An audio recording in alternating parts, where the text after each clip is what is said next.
You, however, are a lawyer. And so I want to ask you today, when you're looking at these different people, from Obama to Brennan to Clapper to Comey to Andrew McCabe to Peter Strzok to Lisa Page to Gina Haspel, people that we can, in bullet point form, list exactly what role they played in Russiagate, how they lied, what they did wrong, how they plotted to subvert the government, how they put that into action.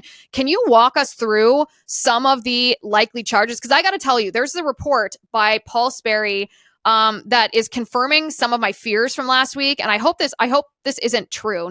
He's a credible reporter, but I hope that this is not what's going to happen. He posted, when was this? This was yesterday afternoon at 3 p.m. He said, new FBI investigators plus DOJ prosecutors weighing conspiracy to commit perjury charges versus John Brennan and James Clapper aren't just examining their oral testimony, sources say. They're also looking at written answers they gave to dossier questions from the House Intelligence Committee.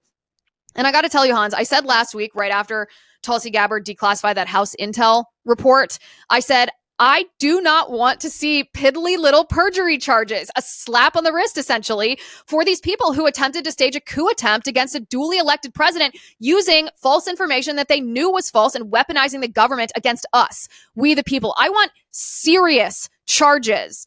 I hope that this report from Paul Sperry, I hope that it's not my fear coming true, that they're just going to get a slap on the wrist and piddly little perjury charges. I also looked it up this morning, by the way. The penalty for conspiracy to commit perjury, the maximum penalty is 5 years in prison or a $250,000 fine. And the average federal sentence for conviction under that statute is like anywhere from 0, like 6 months confined to your house arrest, or like a year in prison. It's a slap on the wrist. But what do you make of this? What can these individuals be charged with? Yeah, I would start off with not the what, but the where. I think the where is the most important thing in all of this, because if the idea, and this would be absolutely terrible, but I that's kind of my fear here. If the idea is to charge them in Washington, D.C. or across the river in Arlington, so that's the Eastern District of Virginia, you might as well just not charge them at all. In fact, I would say don't charge them, because it's just going to make it worse, because there is no way a jury in those places is going to convict these people. It's just not going to happen. And we actually have a perfect example of it, because John Durham, special counsel, stupidly brought a case against Clinton's campaign lawyer, a guy called Michael Sussman, and he brought it in D.C. And the guy was basically laughed out of court, Durham was. And the jury foreperson after the verdict came out and said that, well, we're not going to convict this kind of guy. It's just ridiculous. Why did they even bring these kinds of charges? Lying to the FBI, bring it here. And it was like a cut and dry case too. Like there was no doubt that he lied. Of course, we had a text message on his phone. I mean, of course he did. What he did is he was, by the way, this ties in with what we talked here a few minutes ago. He was part of the Clinton plan. He was pushing this fake intelligence into the FBI, which is exactly what one of the other emails in today's drop says that would happen. And like a couple of weeks later, he did exactly that. And he was caught red-handed, and the Washington, D.C. jury just said, we're not going to convict this guy. I mean, it was just, it took an hour or whatever, and they just laughed the whole thing out of court, and that was the end of it. So now, and of course, now he can say, well, I'm acquitted, should have never been charged, blah, blah, blah, And this is exactly what's going to happen if you bring charges against any of these people in D.C. And I would say the same applies to across the river, because it's just a mile or whatever, and it's the same kind of people up there in Arlington. So whatever charges there are, I think that's secondary. The first point is it cannot be in those jurisdictions. It simply cannot be. Is there a way to avoid those jurisdictions? And if so, how? There are absolutely. There's many creative ways, but it just seems that Democrats are much better at using these creative ways. I mean, we all remember Douglas Mackey, the meme guy, right? He sent this meme. He had nothing to do with Manhattan or New York or anything like that. No connection at all. He lived in Florida or whatever. They charged him up there because they knew they would get a friendly jury who would convict him, which is exactly what happened. And the way they tied it in was like, well, his Twitter feed was being read in New York, hence, we can charge him there. Well, all these crimes that these people committed, they affected the people in Oklahoma, in Texas, in West Virginia. I mean, take your pick, right? With Mar-a-Lago, we have a direct link to Florida, where it's more than the people there were affected. There was actual activity at Mar-a-Lago. Of course, the raid. We're talking about the August 2022 raid down there, which many people say is connected with finding all these documents which are coming out, where they feared that Trump might have his own personal copies, and they wanted to make sure that they take them away from him. I don't know if that's really true or how much of that is true, but you can definitely create angles to go to Florida or any of these other places. So that would be my overriding priority. Make sure you do it in the right jurisdiction. Otherwise, just don't do it at all. Yeah. Now, in terms of the charges, I agree with you. The perjury, or the lying to the government in some form. This is the 18 USC 1001 charge, which we've all heard so much, because that's the one they used against all these Trump associates. They used against Flynn, they used against Papadopoulos, and so on. Papadopoulos did in fact go to jail for 2 weeks, as you say. This is the sort of the average you get for that kind of charge. I guess it would be nice to kind of get them on something, anything, but I agree with you that that would be disappointing if it was that. I mean, the one that probably applies the best is the conspiracy against the United States one.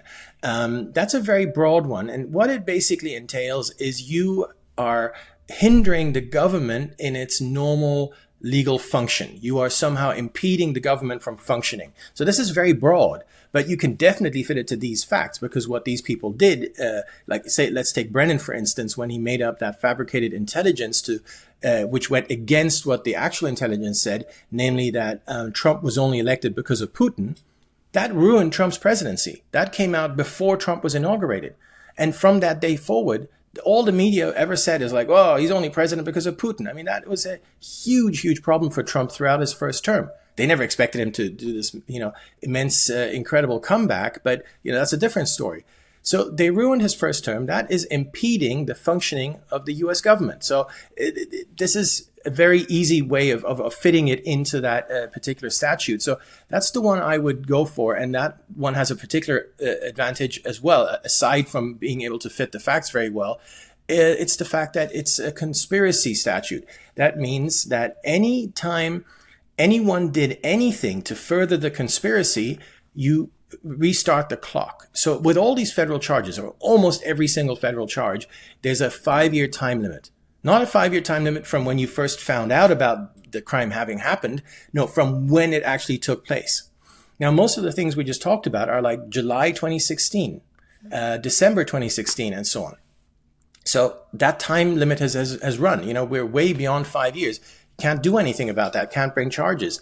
But once it's a conspiracy, the clock keeps resetting. Every time any one of these conspirators does anything to further the conspiracy, to hide the conspiracy, to conceal what they did, any kind of what they call overt act, the clock starts running again. So it's very easy to, for instance, Brennan had testimony in Congress in 2023. And in that testimony, he absolutely, definitely tried to conceal this conspiracy. So where the 5 years started again then.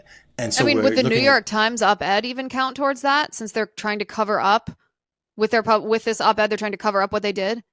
Yeah, I mean, you run into the problem of was it, this is kind of a private act, and by the way, they say in the first line or second line or whatever, we're just private people saying this.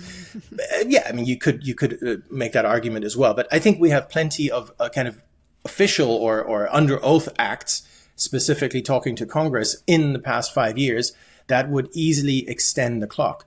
And then the other beautiful thing about conspiracy is you don't have to reset the clock for everyone individually. As long as one of the co-conspirators, in this case Brennan, does an overt act, it applies to all these people. Oh, interesting. There's also something that ties in with this, that's called Pinkerton liability, which is where if you were involved at the outset, like say in Obama, July of 2016, he knew that this was a Clinton plot, and he told his intelligence officials to go after Trump. I'm just sort of truncating, but just to simplify. We need to find out more details of what he actually said when he found out about this Clinton plot to smear Trump with Russia collusion. But that goes back to July of 2016. Let's just assume Obama never did another thing.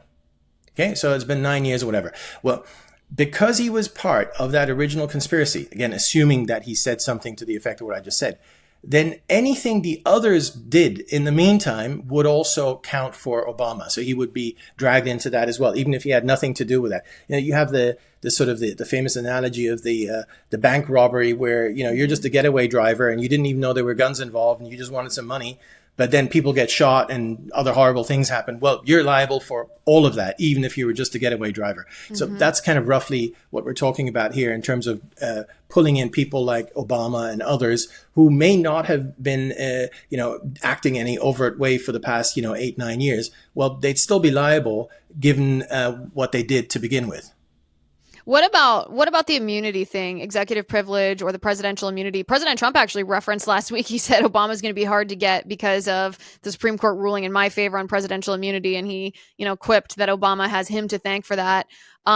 Is there any way to hold former President Obama accountable for this? It's very complex. I mean, it was the same kind of when they went after Trump. And then Trump invoked immunity. And then they were kind of splitting hairs about, well, it doesn't apply to things you did after you left office and this and that. It's a minefield. It's very complex. But I think Trump is playing this exactly right when he said that, what you just alluded to, that he said, well, Obama might get off because of immunity. I think, just looking at it legally, Obama would probably get off just based on facts, because at every level, at every stage, at every interaction, he always has this deniability. He can always say, well, I just did what Brennan said. I just followed what Comey said. By the way, Comey and Brennan cannot do that, because if Brennan says, oh, I just did what the intelligence professional said, well, we have proof he did the opposite. He suppressed what they said. And he did the opposite. So Brennan doesn't have that excuse. But at Obama's level, who's obviously a rung higher in the hierarchy, he does have that excuse, because Obama never dealt with some, analyst at the CIA. He just dealt with Brennan. So he can always say, well, I just did what Brennan said. So he can do that for pretty much any interaction. So realistically, I don't think there's any hope of really coming after Obama. So from a narrative point of view, in terms of framing it, I think Trump is doing a really smart job by saying, well, we're not going to go after Obama because of immunity, which of course then the lingering stench is, well, Obama did do all these horrible things, but we can't go after him because of immunity. Perfect. I love it. So in your opinion as an attorney, and I find this to be fascinating. You're actually the first person that I've heard to go over specific statutes and basically the risks or the possibilities, the chances of conviction, assuming for a moment, and I know this is a big assumption, but assuming for a moment that this is in a court that's fair, not Virginia, not DC, a court that's actually looking at the elements of the case and of the statute, what would you say the percentage chance of conviction for Comey, for Brennan, for Clapper, and for Gina Haspel, too? I mean, I want to talk about that. Maybe that's even separate. When she defies the order of the White House to release that House Intel report that she was in custody of at the CIA, is that not subversion of the president of the United States? Can she face charges? And if so, again, you can answer together or separately, what, in your professional opinion, is the percentage chance of conviction should the higher charges be brought against these individuals? The overarching point is that with every single one of them, you always have to ask yourself, what's their excuse? And the excuse is always going to be to blame some underling. What we just talked about, that Obama can just say, whoa, I just did what Brennan said. And if you go through those people, the only one who doesn't have that excuse, and it's documented that we know of, is Brennan.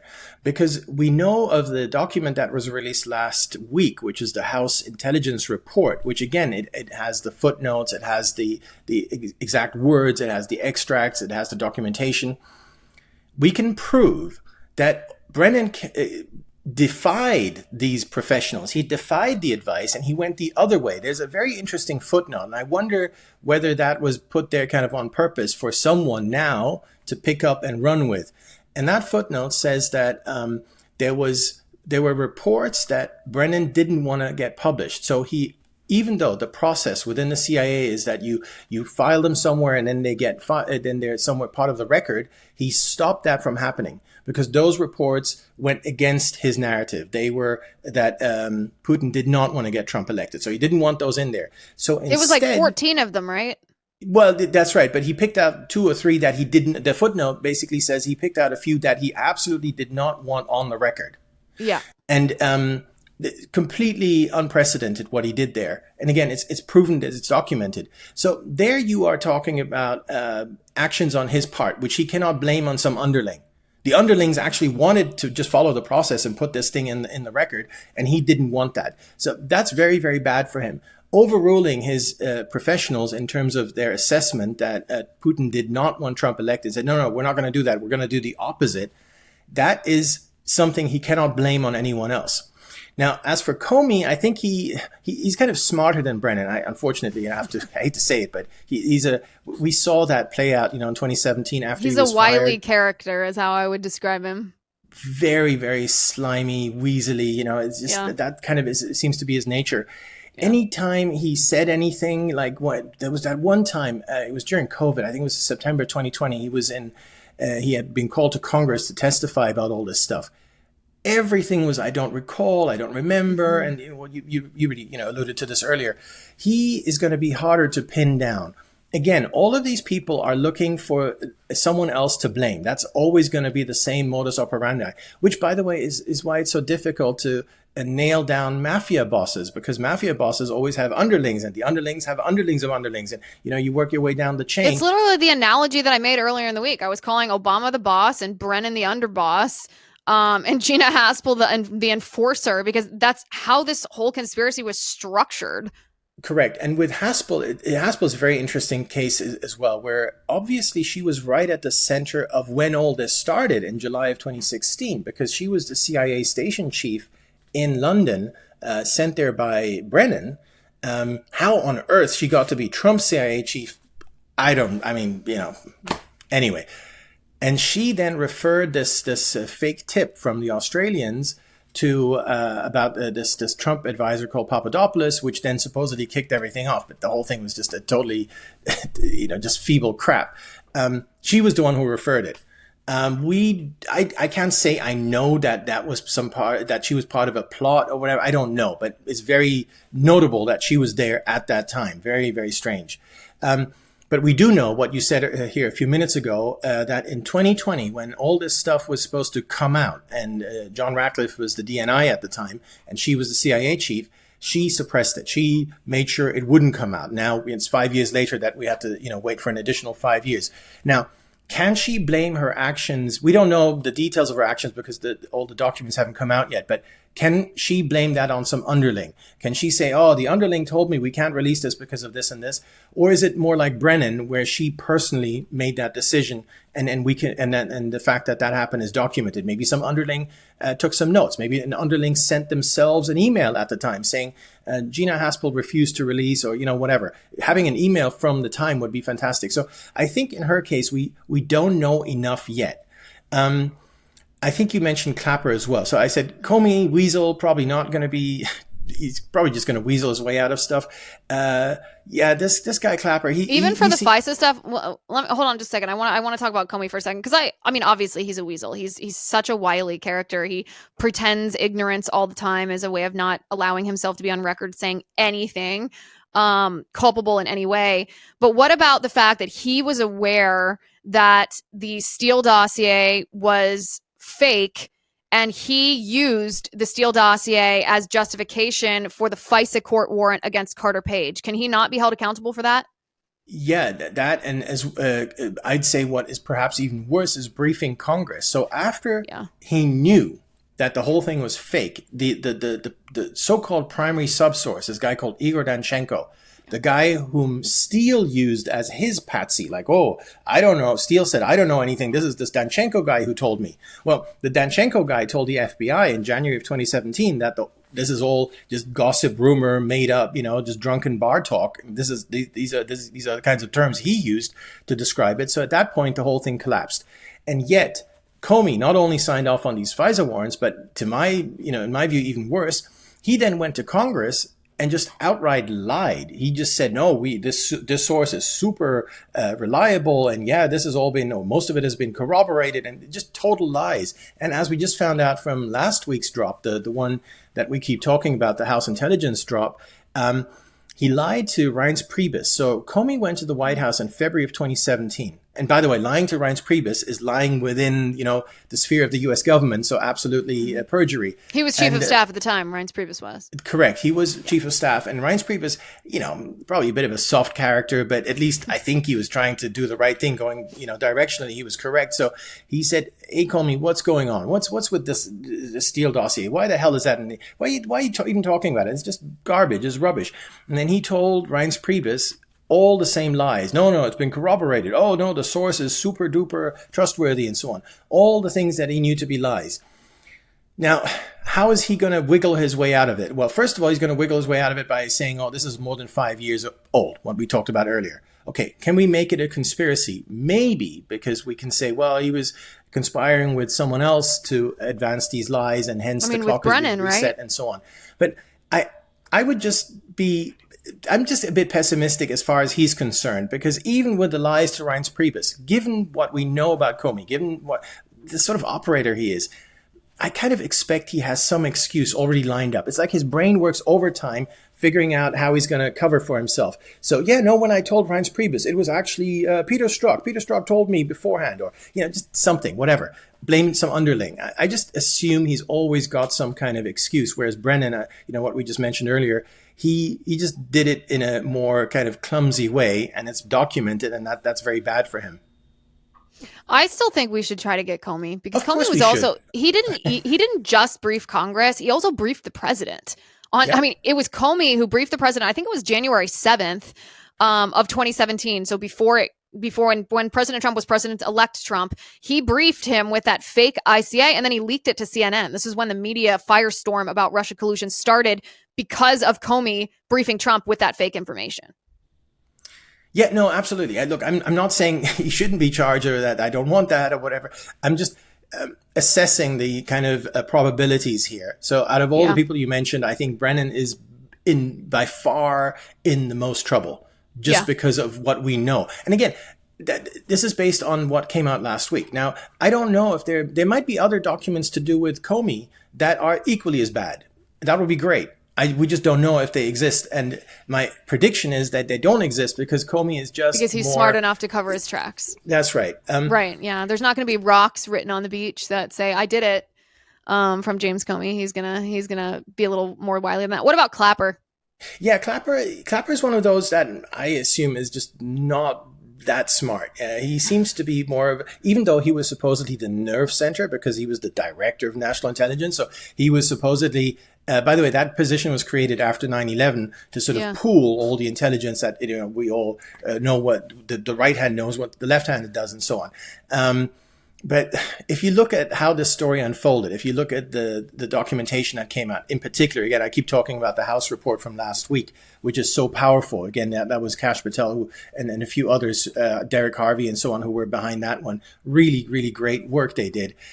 If you look at the details of it, he just doesn't seem to figure very high. I just think he was just sort of this figurehead, DNI, and they would just use him to push their narratives. Yeah, James do this, James do that. But I never get the feeling that he was driving any of these hoaxes. He was kind of Brennan's appendage, even though I guess he was Brennan's boss as DNI. I don't know, but but given that he was Brennan's appendage, I would say he's probably number 2 on my list of people who are in trouble, because he did do a lot of stupid things. Like, again, he went to Congress and talked about the same stuff that he talked about in yesterday's op-ed about, no Steele dossier and this and that. And so by parroting whatever Brennan was saying, I think he's himself in quite a lot of trouble. The distinction I would make is I don't see any evidence of him kind of driving this. It's really more of a Obama, Brennan, Comey driving it, and he was just kind of there, probably not very smart about it.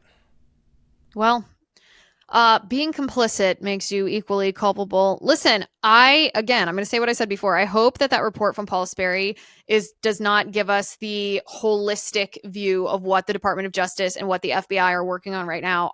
This cannot end in piddly little perjury charges. It cannot. The American people are going to roar louder than you've ever heard them roar before.